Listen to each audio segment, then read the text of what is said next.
The banking regulator has raised the alarm over the pervasive level of indebtedness among Kenyans.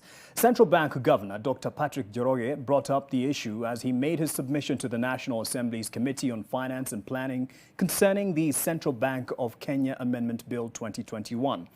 Alex Wang reports on this and also what the governor had to say about the tragic money habits of the youth.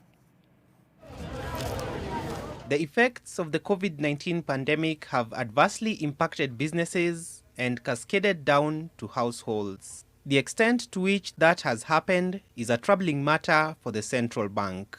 We are concerned that, and it is a bigger issue than just Kenya, that there is a sort of a ballooning of debt in the private sector. Now, we are not talking corporates. We are talking kawaida wananchi, households. And particularly during this time of COVID, it's quite problematic because their sources of, let's say, income, which is what would help reduce this, have kind of been, truncated.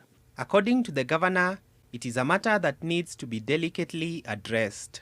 And I think the issue here is it needs to be deflated pole. And one of the things that is there is obviously on interest rates. That's why, in fact, it's so important to deal with interest rates correctly. The governor has taken issue with modern-day spending patterns among the youth that fail to appreciate the time value of money. Unfortunately, what has also happened, if you may, some of our people have had very short-term horizons.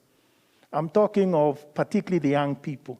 And this is where they go for, let's say, high expected yields, for instance, betting.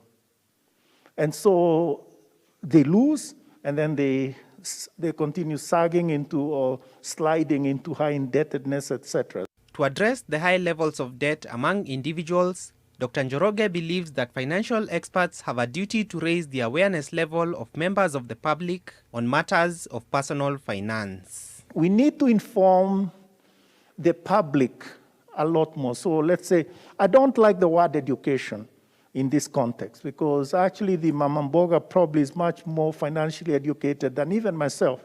So it is not education, but actually it is more, appreciating the financial sort of conduct, etc.